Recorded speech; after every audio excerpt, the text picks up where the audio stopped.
I came across this. This was from Nightline. Someone posted this on TikTok. And it was when Dr. Frances Cress Welsing was on there. And she said something. There was a year that she gave that I thought was really interesting. Just listen to this, then we're going to talk about it. Listen. Well, let me say this, that 6 million Jews were killed, and it was a plan to kill them. There was a Wannsee conference in Germany where officials sat down at a conference table and planned to kill 11 million.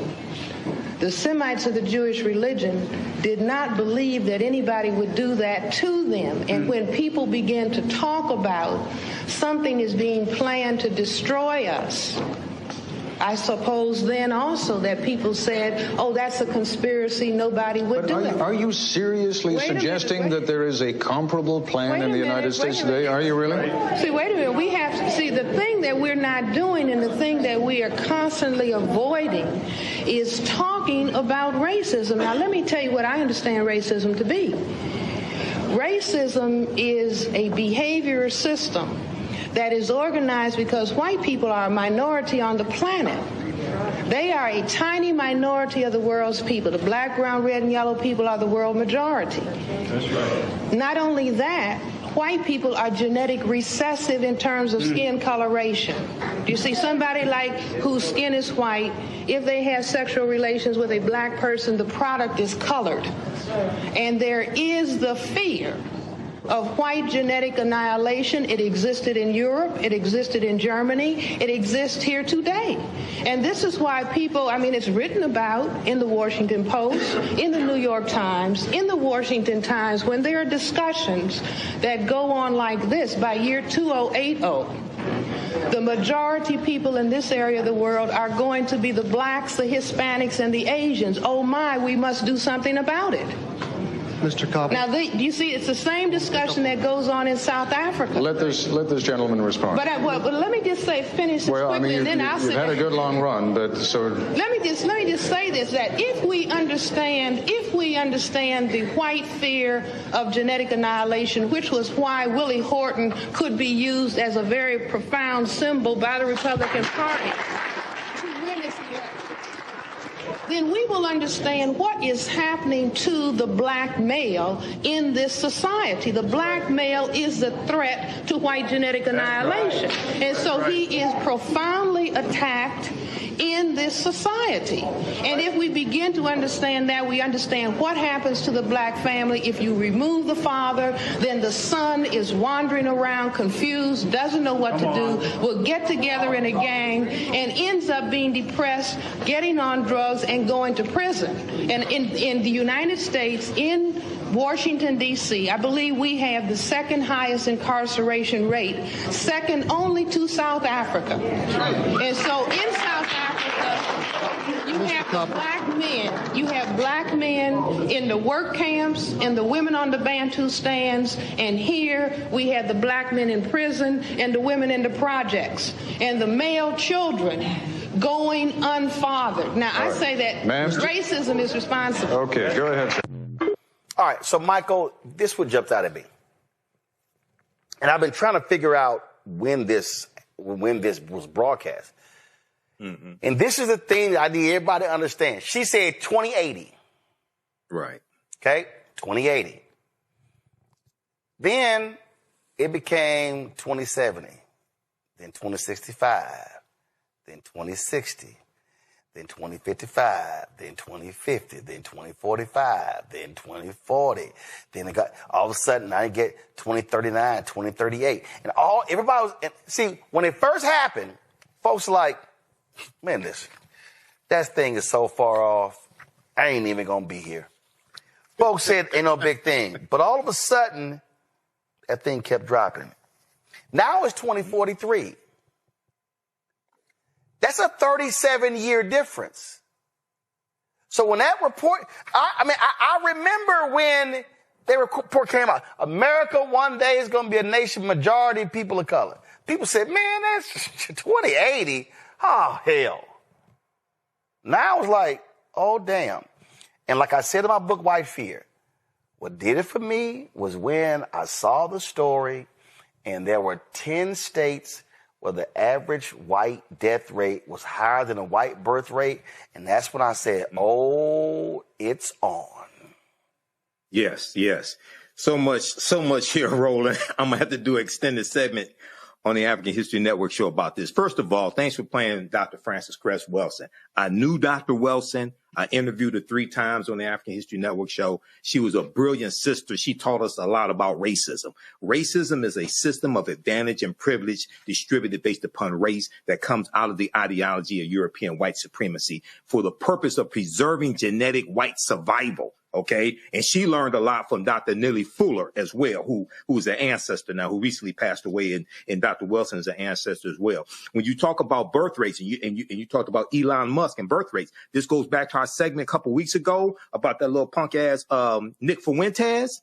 And I talked about how, white people, the percentage of white people in America in the 2020 census dropped to 57%. Alarm bells went off because that's the first time their percentage dropped below 60% since 1790 when the first census was taken. So she hit the nail right on the head. And this is connected to Project 2025 with the attack on diversity, equity, and inclusion. You have to understand, Andrea Lucas, the white woman who you just played in that PSA, she's the chairwoman of the Equal Employment Opportunity Commission, a civil rights commission. And one of the initiatives of the Trump administration is to go after white grievance and to position white people, especially white men, as the ones who have been discriminated against by diversity, equity, and inclusion, civil rights laws, etc. And all you got to do is read the article from Axios.com from April 1st, 2024. It's not an April Fool's joke. It's called Trump Allies Plot Anti-Racism Protections for White People.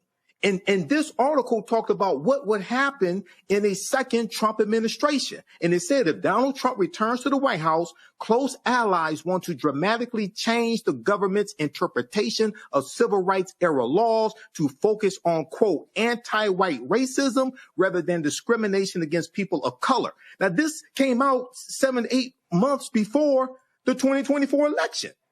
Axios.com warning us what was going to happen. This is why elections have consequences. This is why you have to watch the Black Star Network, because we told you what the hell was going to happen. And too many black people, too many Latinos, etc., sat their asses at home. Okay. This is why the 2026 midterm elections are so important. Okay. We got to vote these people out. And in addition to Republicans not running and things of this nature, more right-minded African Americans have to run and seize power and utilize power when they seize it, when they gain it. Matt, Lord, white America has been having themselves a week. They have been going crazy over this article. It's in this magazine called Compact. It's called The Lost Generation. This dude, Jacob Savage, he wrote this here. And I'm talking about y'all, they just been going crazy. They've been going crazy. They just been going nuts. And so as a result of this, the EEOC chair, Andrea Lucas, who a fierce DEI critic, she posted this about saying to white men, if you've been discriminated, please call us. I'm Andrea Lucas, chair of the U.S. Equal Employment Opportunity Commission. Are you a white male who's experienced discrimination at work based on your race or sex? You may have a claim to recover money under federal civil rights laws. Contact the EEOC as soon as possible. Time limits are typically strict for filing a claim. The EEOC is the federal agency charged with enforcing federal anti-discrimination law against businesses and other private sector employers. The EEOC is committed to identifying, attacking, and eliminating all forms of race and sex discrimination, including against white male applicants and employees. Check out EEOC.gov to learn more and read our one-page explainer about DEI-related discrimination. I mean, these folks have been going crazy. They have just been, all these white dudes, egged on by Elon Musk, on Twitter, because, he changed the algorithm. They've just been going on and on and on and on and on and on and on. Oh, my God, I experienced this here. And a whole bunch of these folk ain't got no talent whatsoever. But see, y'all got to understand something. See, these folks, they believe that white men are the answer to everything. In fact, that's super racist. I mean, Matt Walsh, it ain't even a question. He's an absolutely white nationalist, white supremacist racist. He was putting out these videos saying that's right. Oh yeah, America is going to be so much better, and our society has gotten worse. Our society has gotten worse because white men have been excluded. Okay, if y'all want to watch the stupidity, again, listen to this fool in his lumberjack shirt. The biggest and most important downstream consequence of this open discrimination against white men is that everything in society gets worse as a result. That is the second order effect that the compact piece doesn't really get into. It's the third rail, the part you're not supposed to talk about. But the truth, which everybody intuitively knows, is that things were a lot better back when white men were not being discriminated against by every institution in the country, but instead were running most of them. And the fact of the matter is that a hugely disproportionate number of our greatest leaders, innovators, pioneers, explorers, philosophers, and so on, have been white men. I mean, without white men, we wouldn't have airplanes or spaceships or trains or phones or light bulbs or computers or the internet or batteries or X-ray machines or jet engines or rockets or 1,000 other things that our society depends on to exist and to flourish. We never would have had a railway system or the printing press. We wouldn't have this country, which was founded by white men and led by white men and expanded from coast to coast and settled and built up mostly by white men. Now, these are all facts, historical realities that cannot be denied by reasonable people. It's just true. And while black women are encouraged to be proud of the historical achievements of black women, whatever those might be, and Asians to be proud of Asian achievements and Native Americans of Native American achievements and so on, white men are the one group on the entire face of the planet who've been forbidden to even acknowledge what other white men have accomplished, much less to express any pride in it, God forbid. Instead, our society set out on a campaign to punish and exclude and alienate this very group. That is their reward for having carried the weight of Western civilization on their shoulders. But white men, as it turns out, they're not just good at building and flying spaceships. They're also good at writing television shows and covering the news and teaching students at the university level and so on. In fact, in the aggregate, based on every existing piece of available evidence, white men are better at all of these tasks than the allegedly underprivileged communities that are replacing them. And if that sounds harsh, I really don't care. It happens to just be true. Allegedly underprivileged. But it's not, and we know it. But remember, nobody watching this right now should be shocked. I've been telling y'all this for a long time. In fact, the late Jerry Springer, I saw this. I don't even know where this is from. This is literally what Jerry Springer said about where we stand right now in America. The election of Trump as basically white America's last stand against multiculturalism. There were a lot of people that just see the whole world moving away from them. They see all this globalization. They see their kids dating someone of a different religion or a different race. They see gay marriage is suddenly okay. They see all these things happen. They see the music. They see the television shows. They see everything moving to the left. And how do they stop it? How do they stand up and say, we've had enough? And when you look at where Trump's votes came from, they literally came from communities where there are no Hispanics living, where there are no blacks living, where there are no Muslims living. So how did these people even feel threatened by multicultural America? It's just they want to say time out to this liberalization of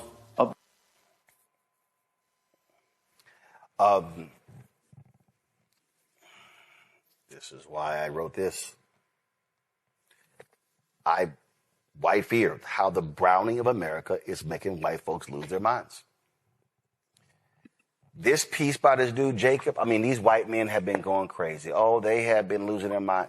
I'm telling y'all, we've been saying this because they believe that white men deserve everything. These white men are so arrogant that they walk in going, oh, that's my job. It's the equivalent of them walking into a cafeteria saying, why are you sitting in my seat? I'm sorry, this was first come, first serve. No, this is my seat. Why did I pull up the cover of White Fear? I need y'all to understand, why did I choose this photo?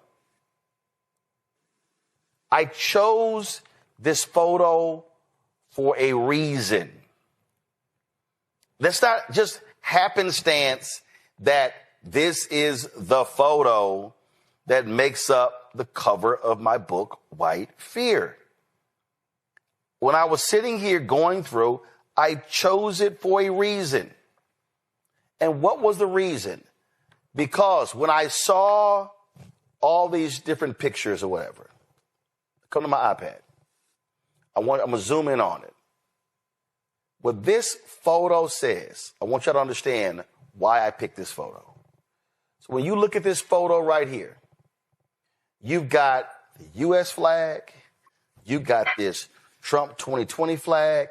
I'm shocked there's no Confederate flag in here. I'm sure it may be somewhere. You got the United States Capitol, and you got this white man, his arms are outstretched, and he's saying, all of this is ours. That's why I chose that photo. Why were they protesting the election? Because Donald Trump kept singling out Fulton County, Atlanta, Philadelphia, Detroit, and Milwaukee. What do those four have in common? 4 black cities. So they were angry that black people turned out and voted. And see, what we need to understand, what this whole deal is, the attack against DEI, what you're seeing with ICE and deportation, what you're seeing, all of this, y'all, it's dawned on them that, oh shit, we can't reverse it. If you look at the social media feed of Elon Musk, he is constantly talking about birth rates. He is constantly talking about birth rates. And see, he is sitting here going on and on and on. And what they're doing is they're so fixated. They're just like, they don't know what to do. They're angry. They're upset. Because this nation is no longer about whiteness. Why did Donald Trump stand up last week in Philadelphia and say, can we get a few more from Sweden, from Denmark, from Finland? Because they want to import white people. See, y'all, when you're not producing enough white people on your own, then you need to import white people. That's why they imported the white Afrikaners from South Africa.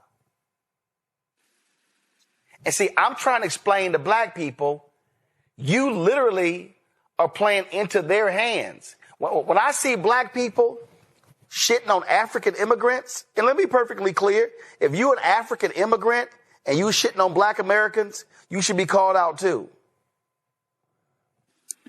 But y'all do know they don't want them. And if we sounding just like the white supremacists, what do we sound like? Folks, I said in 2009, prepare yourselves because this is going to be a 50-year war.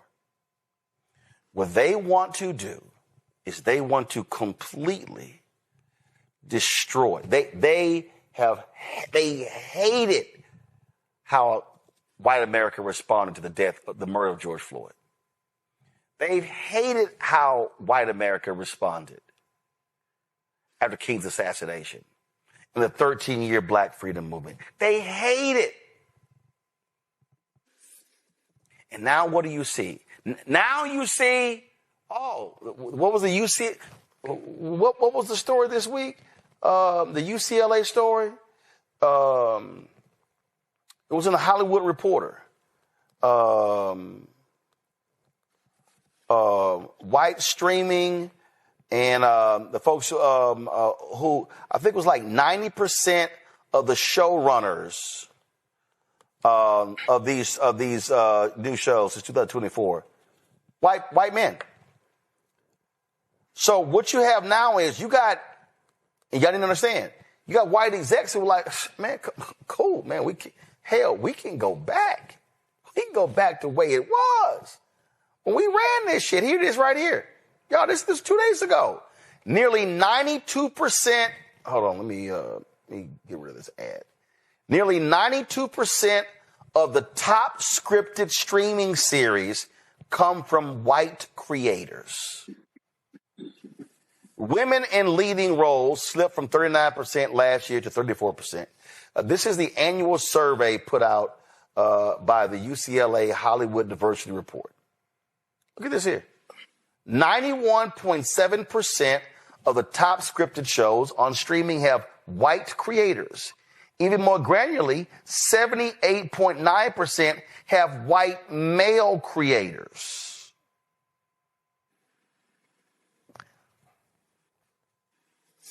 The execs are like, man, cool. Trump is there. We ain't got to do any of this bullshit. We ain't got to recruit women, white women. We ain't got to recruit no black people, Latinos, Asians. Yo, white is right, baby. We back in business. The corporations are going, oh, man, cool. We ain't got to go to that damn National Black MBA. Oh, the hell with the National Bar Association. Damn the National Dental Association. Forget the National Association of Black Journalists. Forget the National Society of Black Engineers. We ain't got to do none of that shit anymore. Because Donald Trump has said, yo, we good. So what's the downflow of that? You don't recruit black talent. You don't hire black talent. Now all of a sudden, the median wage of black people is going to drop. You already see more than 300,000 black women being fired this year alone. How do y'all not see what the hell is going on? Do y'all now see why I don't give a shit when somebody asks me, did I watch the Diddy documentary? Do y'all understand what I'm talking about here? Listen, I'm being clear. They want to wipe out black infrastructure everywhere. And these white folks are jumping on this. And see, you got to understand, it's a whole bunch. Y'all, look at this. Maybe this chart. Look at it. Share of all show creators by race and ethnicity. Look at that. 91.7% white. My man Howard Bryant, sports writer, he said, oh, you know things change because you ain't never seen this many cowboy hats on TV. What you're seeing is, through mass media, the programming of whiteness because of white fear. When Cooney, folk better wake up. Because, again, if they maintain control of all three branches of government after 2026, the damage that they are going to wreak in the next 3 years will make the last year look like child's play. There's so much to address here, Roland. The first thing is the chair, Andrea Lucas. I couldn't take that video seriously. I thought initially that it was a SNL spoof, but I'm frightened to know that it's not. Secondarily, every day I pray that God would give me the confidence of a mediocre white man. And still it seems like that's just not enough for them. When we look at the unearned privilege that white men carry in this country and have carried since the inception of this country, we know that society has been structured to favor them. We know that they have a presumption of competence and power, and that leads them to the sense of entitlement that we're seeing now. And Matt Walsh, he's a scary incel, but that doesn't even shock me. What is shocking to me is that in his oratory, he wanted to go on and on and on about how white people are better at this, that, and the third, but he failed to mention that white men kidnapped and raped Black people, pillaged Black villages, eviscerated the natives, spread diseases. I could go on and on and on. So he failed to mention any of those things, but instead talked about how white men were the founding fathers of this nation. Well, yeah, because they murdered everyone else in sight. And then he talked about how it's become, painful that they can't express white pride here in the United States. Let's think about, Roland, what white pride has looked like historically. Oh, wait, there's an organization for that. It's called the KKK. And now, as you said, Roland, all of them have gotten the privilege and opportunity to unhood themselves on national TV. So the one good thing about this is that we can see the racism to our faces now because everyone has unhooded themselves. Quite oftentimes, they've just switched one hood for another. They've just put on a different type of hat, Roland, and it's really, really, really scary. The last thing I want to mention is what you were noticing about Elon Musk and his hyperfixation on birth rates. It's a little theory called eugenics that they're really, really been leaning into, which is the thought that they want to improve the white race by selectively breeding people. That's why they want to import these European immigrants, but yet every country that's on Trump's restricted list is a country of color. Mm-hmm. And so these things aren't happening by mistake. We have to pay close attention. They're not even doing dog whistles anymore, guys. They're straight up broadcasting this on national TV. All you have to do is pay attention. I came across this. This was from Nightline. Someone posted this on TikTok. And it was when Dr. Frances Cress Welsing was on there. And she said something. There was a year that she gave that I thought was really interesting. Just listen to this, then we're going to talk about it. Listen. Well, let me say this, that 6 million Jews were killed, and it was a plan to kill them. There was a Wannsee conference in Germany where officials sat down at a conference table and planned to kill 11 million. The Semites of the Jewish religion did not believe that anybody would do that to them. And when people began to talk about something is being planned to destroy us, I suppose then also that people said, oh, that's a conspiracy, nobody would do it. Are you seriously suggesting that there is a comparable plan in the United States today? Are you really? See, wait a minute. We have to see the thing that we're not doing and the thing that we are constantly avoiding is talking about racism. Now, let me tell you what I understand racism to be. Racism is a behavior system that is organized because white people are a minority on the planet. They are a tiny minority of the world's people. The black, brown, red, and yellow people are the world majority. That's right. Not only that, white people are genetic recessive in terms of skin coloration. You see somebody like whose skin is white, if they have sexual relations with a black person, the product is colored. And there is the fear of white genetic annihilation. It existed in Europe, it existed in Germany, it exists here today. And this is why people, it's written about in the Washington Post, in the New York Times, in the Washington Times, when there are discussions that go on like this. By year 2080, the majority people in this area of the world are going to be the blacks, the Hispanics, and the Asians. Oh my, we must do something about it.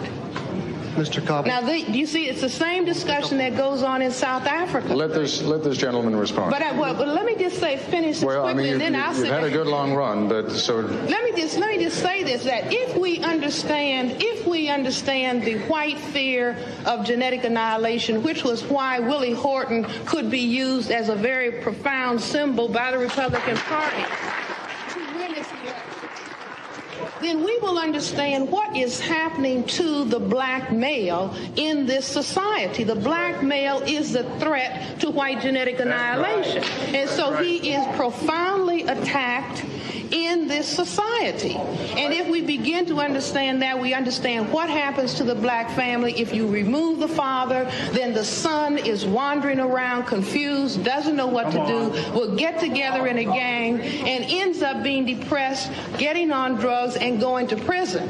And in the United States, in Washington, D.C., I believe we have the second highest incarceration rate, second only to South Africa. And so in South Africa, you have black men. You have black men in the work camps and the women on the Bantu stands. And here we have the black men in prison and the women in the projects and the male children going unfathered. Now, I say that racism is responsible. Okay, go ahead, sir. All right, so Michael, this what jumped out at me. And I've been trying to figure out when this was broadcast. Mm-hmm. And this is the thing that I need everybody to understand. She said 2080. Right. Okay, 2080.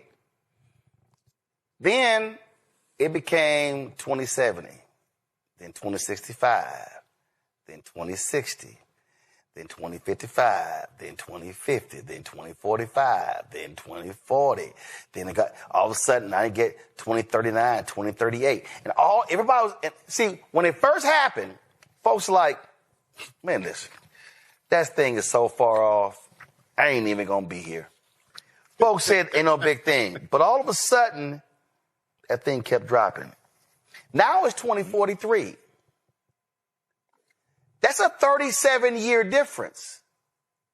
So when that report, I remember when the report came out, America one day is going to be a nation majority people of color. People said, man, that's 2080. Oh, hell. Now it's like, oh, damn. And like I said in my book, White Fear, what did it for me was when I saw the story and there were 10 states where the average white death rate was higher than a white birth rate. And that's when I said, oh, it's on. Yes, yes. So much here, Roland. I'm going to have to do an extended segment on the African History Network show about this. First of all, thanks for playing Dr. Frances Cress Welsing. I knew Dr. Welsing. I interviewed her 3 times on the African History Network show. She was a brilliant sister. She taught us a lot about racism. Racism is a system of advantage and privilege distributed based upon race that comes out of the ideology of European white supremacy for the purpose of preserving genetic white survival. Okay. And she learned a lot from Dr. Nellie Fuller as well, who is an ancestor now, who recently passed away. And Dr. Welsing is an ancestor as well. When you talk about birth rates and you talked about Elon Musk and birth rates, this goes back to our segment a couple weeks ago about that little punk ass, Nick Fuentes.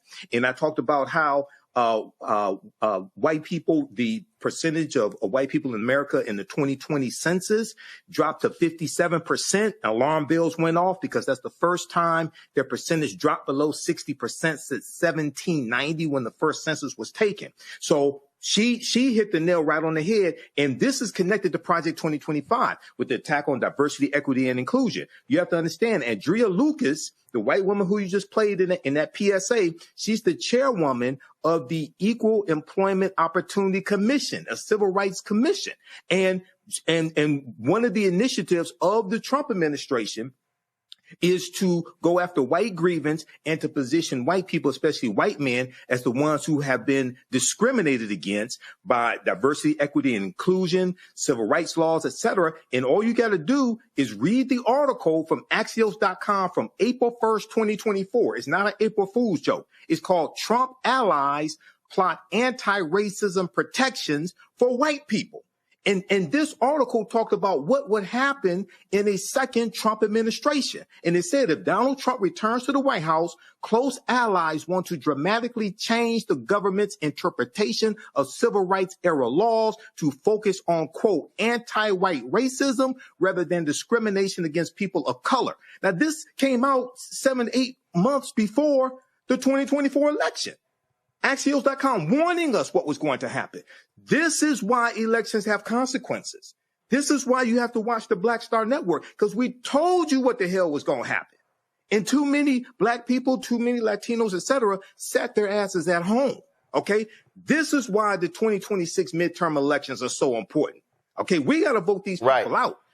And in addition to Republicans not running and things of this nature, more right-minded African Americans have to run and seize power and utilize power when they seize when they gain it. Matt, this was the New York Times, June 20th, 2018. Fewer births than deaths among whites in the majority of U.S. states. Come on, switch, guys. Come on. Thank you. Right here. Fewer births than deaths among whites in majority of U.S. states. That was 2018. This is why these folks have been losing it. And so people need to understand the basis of the attacks. Their whole deal is if we can severely destroy or in a significant way dismantle, weaken Black infrastructure, then it's going to be a long time for them to try to rebuild. That's what all this is about.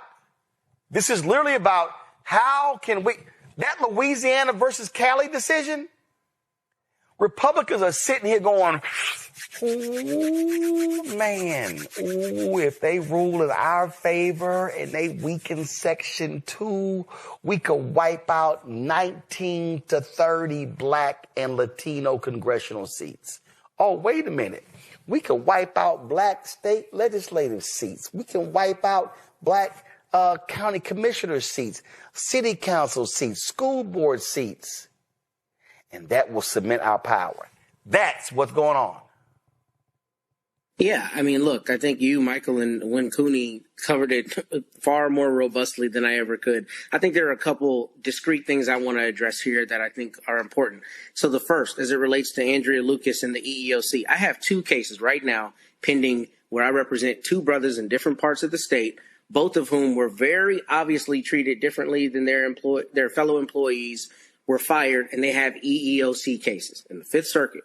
I guarantee you that I've had to tell my clients, and I guarantee that the judges are going to look at these cases hostilely, because they always do. Because what do they always say? They always say, oh, there's some non-race related reason that this person either got fired or had an adverse employment action, to use that parlance. So let's steel man this a little bit. Let's say white men en masse start filing EEOC cases.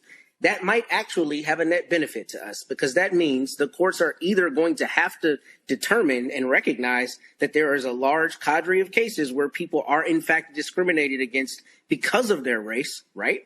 Or they're going to have to brazenly rule for white men and continue to not rule for Black people. But what it's going to come down to is it's going to come down to, if you're recognizing it in that case where there's a white man who's claiming that he was discriminated against, then the same discrimination that we've been complaining about for decades and centuries can be proven the same way. So there may be a net benefit.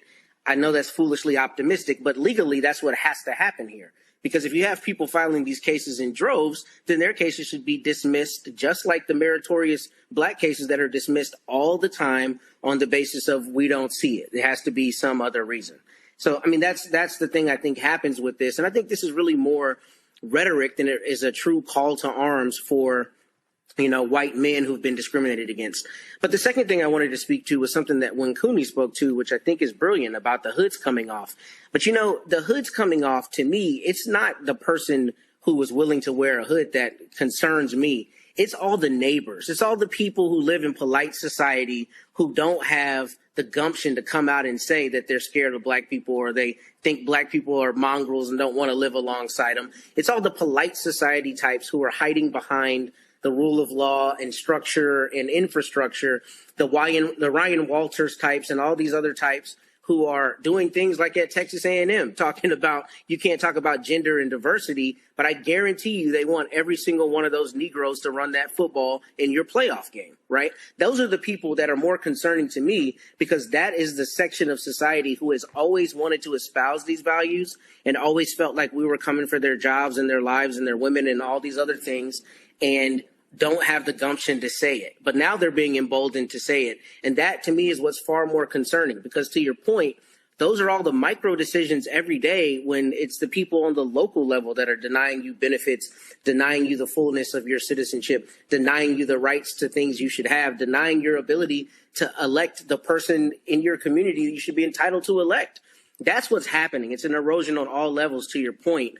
And I think it's the polite society types we should be far more worried about, because they're the people who are not as brazen with their racism, but who clearly espouse those same views. And see, again, I need y'all to understand why. You're like, I don't understand. Why? I'm going to find the Robert Reich video and play it in a second, where he's like, y'all got to understand why he's attacking institutions. Now y'all got to understand why these right-wing folk, why are they attacking the colleges and universities? This was, again, this week in the New York Times. The conservative overhaul of the University of Texas is underway. The school has been brought to heel by conservative critics of higher education. It is part of a broader transformation at the state's universities. And then when you read this article, it talks about race-conscious decisions. It says state Republicans have passed laws to curtail what is taught in college classrooms and installed a new university administrators with partisan affiliations among a host of new strategies. University of Texas is one of their main targets. Same thing. Listen, they've done this with Texas A&M because their whole deal is, how can we attack the institutions? Like right here. The firing of a Texas A&M instructor teaching a gender studies lesson after a student complained put the university at the center of a national debate over a crackdown on professors' speech. The instructor's department head and dean also lost their administrative posts, and eventually the Texas A&M president resigned. So what are they doing? They're talking about gender, they're talking about transgender, but they also are talking about race. And so what they want, so you got that going on. So they now all of a sudden are saying, oh, no, we're going to change the law. Faculty Senate, y'all don't have any control anymore whatsoever. And so this is how we're going to do that. Matter of fact, there was a Texas State, used to be Southwest Texas State University, Texas State and Black Mobile. Give me 1 second. They just decided they canceled a black book exhibit citing anti-DEI. That's right. They were going to have this. So after all the criticism, the story's been updated. It says, shortly after this report was published, university spokesperson Jamie Blash told the American Statesman that Texas State University will consider bringing the Black History 101 mobile museum to campus for future Black History Month programming. He declined to specify when and how the university will consider the museum. Khalid El Hakim, the founder of the museum, said he has not heard from Texas State University. So what they did was they actually banned him bringing this black mobile museum citing the state's anti-DEI law. So y'all gotta understand, the attack on higher education in Texas, it started in Florida. They were like, oh, cool. DeSantis, you did it. Right. Now we're gonna do it. So y'all gotta realize, I keep trying to tell you, they want to attack the infrastructure, the system. They want massive control over all of it. That is their strategy. They do not want people to be taught about history. That's why they target the books. They do not want any of this stuff happening. And so this thing is so deep. It is so pervasive. And I just think too many people are just, man, that stuff don't really impact me. Man, I didn't go to college, so that ain't my school. I don't really care. You don't understand. This thing is so deep. And again, they are going after systems, institutions. It is all by design. Watch this Robert Reich video. Why is Trump trying to fire you? Well, Elmo thinks it can marry me because Mr. Trump is mad at Sesame Street for making fun of him. I'm Donald Trump, and I have more trash than all of you, so yeah. But trying to cancel Sesame Street, which has helped children learn to read and count for over half a century, is part of a larger plan. Trump is waging a war on the American mind. Throughout history, tyrants have understood that their major enemy is an educated public. Slaveholders prohibited enslaved people from learning to read. The Third Reich burned books. The Khmer Rouge banned music. Stalin and Pinochet censored the media. And Trump like past authoritarians, wants to control not just what we do, but also how we think. He has embraced one of the mottos from George Orwell's 1984. Ignorance is strength. He knows that an uninformed public is easier to divide and conquer. I love the poorly educated. There are 5 facets to the authoritarian attack on our minds. Number 1, rewrite history. The protagonist of 1984 works in the so-called Ministry of Truth, where he's made to literally rewrite history because Big Brother knows that he who controls the past controls the future. That's chilling in a dystopian novel. It's even scarier in real life, where Trump and his MAGA cronies are making schools whitewash slavery and segregation, cover up the genocide of Native Americans, and erase the LGBTQ rights movement. Authoritarians know that if they can convince us our country has never been wrong, they can make us believe our ruler is always right. If they can make us forget how brave activists fought for change in the past, they can stop us from seeking change in the future. Rewriting history goes hand in hand with the next facet of the attack on our minds. Number 2, gut education.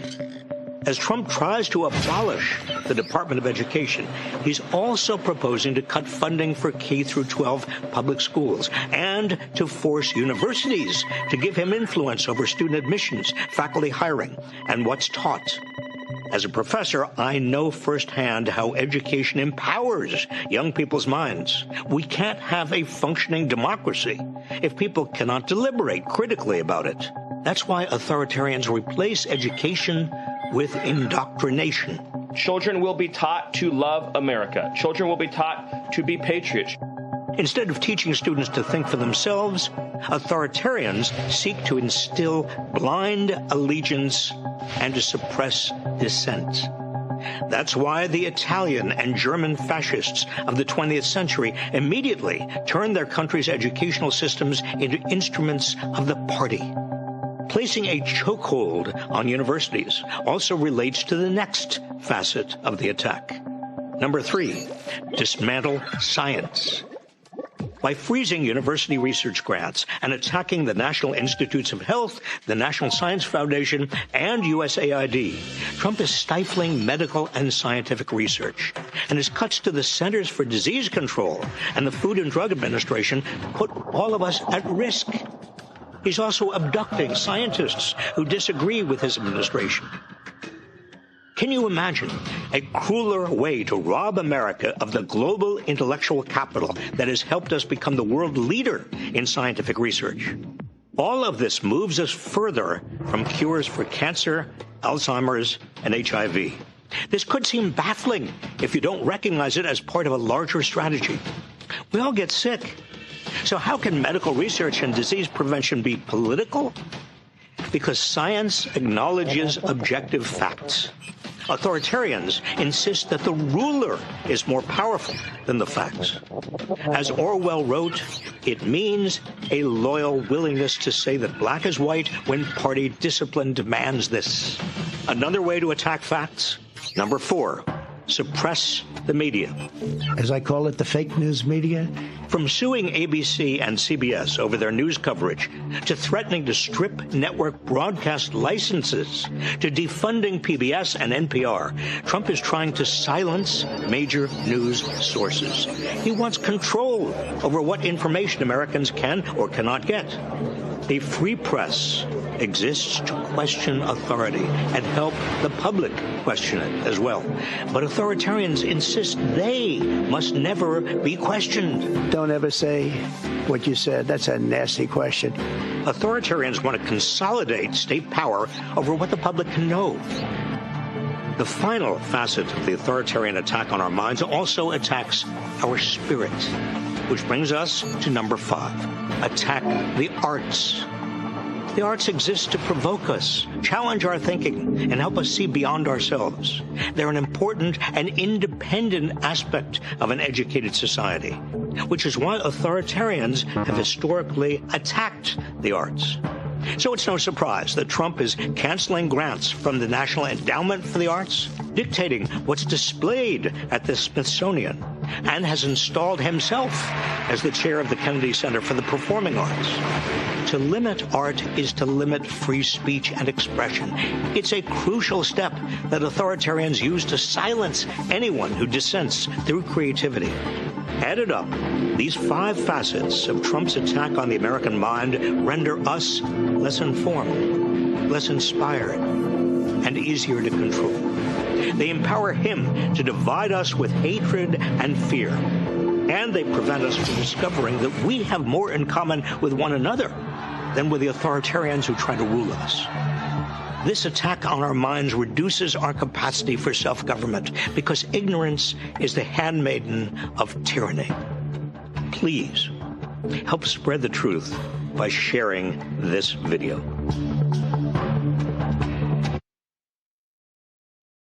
I wish people really would wake up and realize how serious this thing is. Me too. I'm really, really happy that you showed that video, actually, Roland, because, to what you were saying earlier, I'm not even surprised about the indoctrination of Texas. As you said, it's a playbook, play off of what we've seen done in Florida, and what we talked about a few weeks ago with Turning Point USA and starting in high schools with the Club America. Indoctrination is going step by step. If we look at the 5 steps delineated, rewrite history, we've been seeing that done. They're taking the books out of the classrooms. They're gutting the education system. They're dismantling sciences. They've torn apart all of the, national institutes of health and all of the other healthcare agencies and scientific agencies that help us move forward and be the champions of the world in science. They've suppressed the media. Thank goodness for Black Star media and that it's not controlled by the powers that be. And they've attacked the arts, and even mentioning that Trump installed himself as the head of the Kennedy Center. And we saw what happened today with his attempted renaming. And so these facets have been followed to a T. And like I said before, we're on the cusp of fascism. Anyone who's looking closely at this, it's a playbook, play for fascism.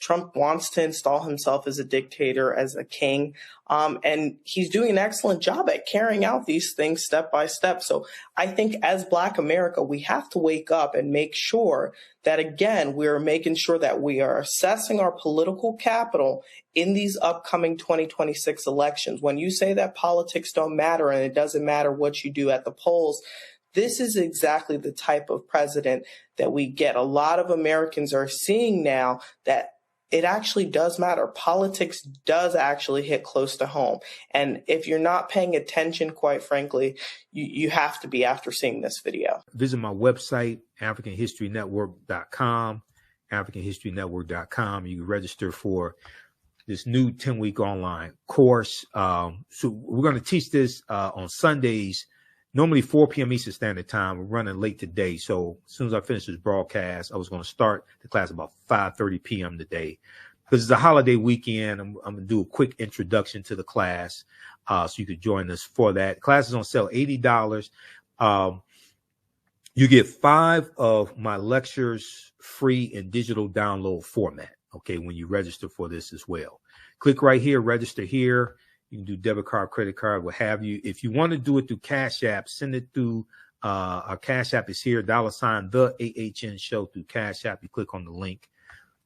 It takes you here. And if you send it through Cash App, follow it up with an email. You can email me through the website right here. Contact the African History Network at the top. If you send it through Cash App, follow up with an email. Let me know you sent the registration through Cash App. And this is our official Cash App account, $ the AHN show, SHOW. When you go to it, it'll say Michael. These are some fake African History Network Cash App accounts that have been stealing money from us. I'm still trying to get them shut down. Here's our PayPal link right here also. Okay. So this is African empires, the Moors, and the transatlantic slave trade, 5000 BC to 1800 AD. Okay, so this is a new 10-week online course that I'm teaching. I've been teaching online history classes going back to 2017. And, I put these classes together, put together the curriculum. There are about 200 slides in this class, 80 to 100 articles that we reference, 15 books. You don't have to buy any of the books. I'll show you screenshots of the book as well. The content is PG-13. You can use this with your children, okay? And it's very engaging. It is interactive also. There's a class chat, so you can ask me questions in the class also. You can see me, I can't see you, so you don't have to worry about that. Also, you can support the African History Network through PayPal and Cash App. We have the information right on the homepage of my website. If you scroll down, $ the AHN Show through Cash App, and through PayPal, paypal.me/the AHN Show. This is our Cash App. Tag $ the AHN Show, SHOW. When you go to it, it'll say Michael and show my picture there. Okay, these are some fake African History Network Cash App accounts that have been stealing money from us. And I put our tag right here. Here's our link to our Cash App QR code. Okay, so you can support us there if you want to donate $5.